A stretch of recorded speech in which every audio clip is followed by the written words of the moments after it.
What is going on, you guys? It's your girl Diana, back at you with another YouTube video. Today I'm going to be recapping and reviewing episode 2 of Pokemon Journey's Aim to be a Pokemon Master. And it might just be the nostalgia talking, but I definitely think I liked this episode better than episode 1. So if you're interested in hearing my review of episode 2 of Aim to be a Pokemon Master, then just keep on watching. And if you're new here, make sure that you subscribe because it helps your girl out, and give this video a thumbs up so that we can push it into the YouTube algorithm so that more people can see it. And if you'd like another way to support the channel, please feel free to check out the merch store. There is a link down below in the description that takes you to not only my merch store, but also all of my other socials so you can keep up with what I'm doing on a daily basis. But let's hop into episode 2.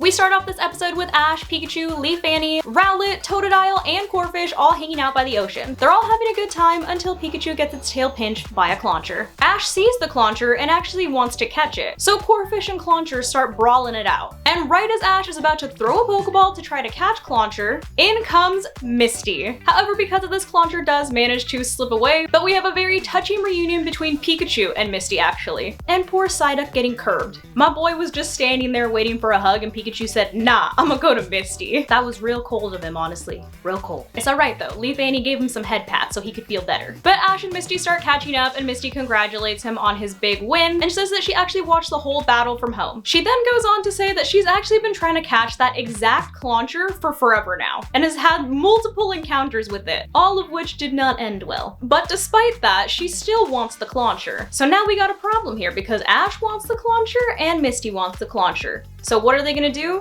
They're gonna have a fishing battle to see who can catch it first. So both Ash and Misty pull out their fishing rods with their lures, and Misty gets a little salty when she sees that Ash has a Silent lure instead of the Misty lure that she gave him. And this is what I love about this episode so much, is that Ash actually has so much personality in this episode because he's literally like taunting her, like egging her on, being sassy towards her, like OG Ash was in the original Kanto anime, which for someone like me, who's been watching the anime since I was quite literally 4 years old, made me so happy to see.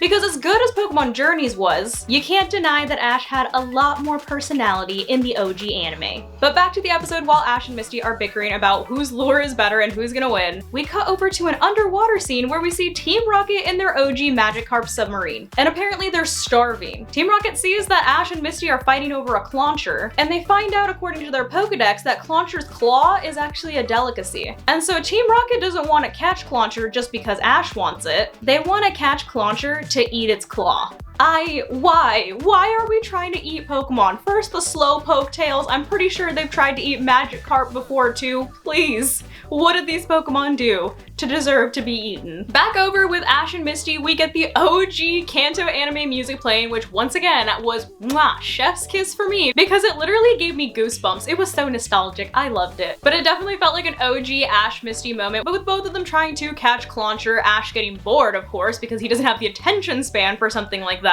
and Misty calling him out for not having any patience. Ash doesn't get any bites, but Misty does manage to get the first bite, and lo and behold, it is Clauncher. However, it doesn't go well for her once again as she gets pulled into the ocean. And shortly after, Ash then gets a bite, and it's Clauncher again. But he gets pulled into the ocean too. So nobody has caught Clauncher yet. They then decide, fine, why don't we settle it this way with a battle? We'll have a one-on-one and whoever wins gets to catch Clauncher. And oddly enough, Clauncher actually agrees to these terms. But before Ash and Misty get a chance to start the battle, Team Rocket comes in and snatches up Clauncher. But Corphish comes to the rescue and cuts the fishing line that Clauncher is stuck on, and both Clauncher and Corphish team up to send Team Rocket blasting off. I'm glad that they didn't spend like too terribly much time on Team Rocket because I really wanted to see this Ash Misty battle. So after foiling Team Rocket's plan, we then cut back over to Ash and Misty getting ready for their one-on-one battle. And something that I love is that Misty actually sent out Politoed, which is a callback to when they had the Totodile battle and she used Poliwhirl. But when it comes time to Ash sending out his Pokemon, Pikachu's like, I got this, Ash, I'm an electric type, we'll take out this Politoed, no problem. And so Pikachu's getting all ready to battle, and Ash is like, I'm gonna send out Corphish. Ash. And Pikachu's like, homie, did you learn nothing? Didn't you just win a championship battle? But I feel like that's also kind of a callback to OG Ash, who would literally send out the most random Pokemon into battle and would somehow still win. So I kind of loved that. And so the battle between Politoed and Corphish begins, and apparently Corphish is over here trying to impress Clauncher because they got some kind of bromance going on, which I thought was actually really funny. But Corphish leads off with Crab Hammer, and Politoed manages to dodge the attack. Politoed then leaps into the air and uses what I'm only imagining could be the move Bounce to hit Corphish. Politoed then tries to go in with a Focus Blast, but Corphish manages to block it using its claws. Corphish then tries to retaliate with an Aqua Jet, but Politoed manages to dodge this attack as well. Misty then has Politoed use a Hydro Pump, but Ash of course comes up with a very Ash Ketchum plan and has Corphish kind of swim around the Hydro Pump, and manages to finally land a hit on Politoed. Corphish then tries to finish off Politoed using another Crab Hammer, and it looks like Corphish might have actually just pulled this off. But when the smoke clears, we see Politoed has actually managed to completely nullify and block the Crab Hammer. And Misty has Politoed use a Mega Punch to deal the final blow, striking Corphish directly and knocking it out. So it looks like this time Misty was the winner and was able to avenge her Poliwhirl that originally lost to Bulbasaur in the Totodile fight. After the battle ends, Corphish is pretty torn up. He starts crying and Ash has to comfort him. And Misty throws a Pokeball and catches Clauncher. We also get a little pan over to the sky after the battle ends, and we see that Latios was actually camouflaged and watching the whole thing go down. So I feel like they're definitely hinting at the fact that Latios is probably gonna get caught by the end of this little mini-series. But despite the fact that Clauncher is now Misty's, he literally pops out of the Pokeball and runs over to Corphish like a drill sergeant and starts having him do training exercises, with Ash and the rest of his Pokemon joining in on the exercises as Misty looks on in disbelief. But as Ash and Pikachu are walking through the forest to move on to the next part of their adventure, we see something is following them. And that something turns out to be Misty,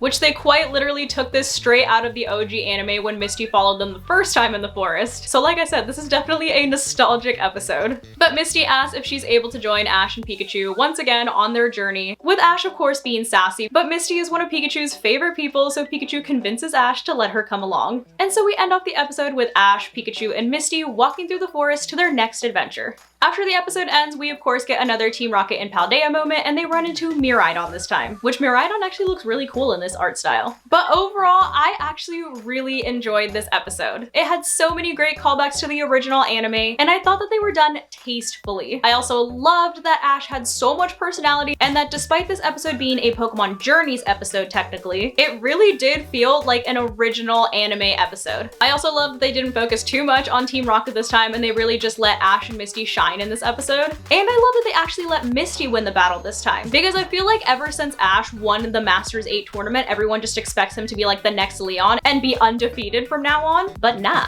It's still Ash. He still makes dumb mistakes, like sending in Corphish instead of Pikachu when he saw that he was facing a Politoed. Gotta love the Ash logic. I also thought that this episode was a lot more like fast-paced and upbeat, so it was a lot more entertaining for me personally to watch than episode 1. So personally, I liked this episode more than episode 1. So with all of that in mind, I would give this episode a 9 out of 10. But let me know what you guys think down below in the comments. Hopefully you guys enjoyed my recap and review, and as always, thank you so much for watching, and I'll see you in the next one. Love you guys.